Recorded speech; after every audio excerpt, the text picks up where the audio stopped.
లేదు అని చెప్పేసి అన్నవాడు ఉన్నారు.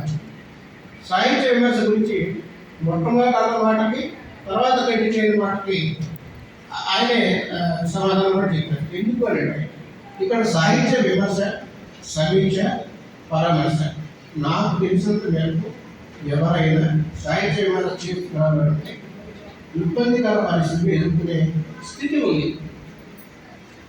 అదంతా ఎందుకు వచ్చి కూడా మనకి దాన్ని ఆహ్వానించిన అవసరం అని సమీక్షకు, పరామర్శకు పరిమితం అవుతున్న వాళ్ళు చాలా మంది ఉన్నారు. అట్లాగే ఇటీవల కావాలని ఫేస్బుక్లో ఒక 2-3 పోస్టులు చూసినప్పుడు విపరీతమైన నెగిటివ్ క్రియేట్ అయిపోయింది.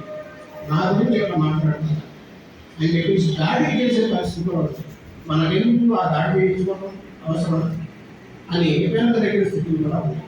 కాబట్టి వాస్తవాన్ని మనం ఎప్పుడు ఉత్తరీకరించలేదు. విమర్శ అనేది ఉంది, కానీ కావాల్సినంత విమర్శ లేదు అని నేను పర్సనల్గా భావిస్తాను. ఆ తర్వాత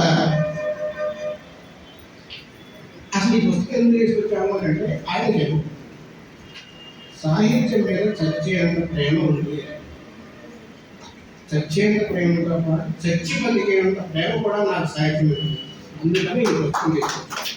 ఈ పుస్తకం అంతా కూడా దయచేసి మీరు చదివితే 800 ప్రశ్నలకి సమాధానం ఎవరెవరు ఎలా చెప్పారు ఏంటి దీని గురించి కొంతైనా తెలుసుకునే సమాచారం ఉంది అని చెప్పేసి భావిస్తూ ఈ సభను అటెండ్ ఇంత గొప్పగా అరేంజ్ చేసిన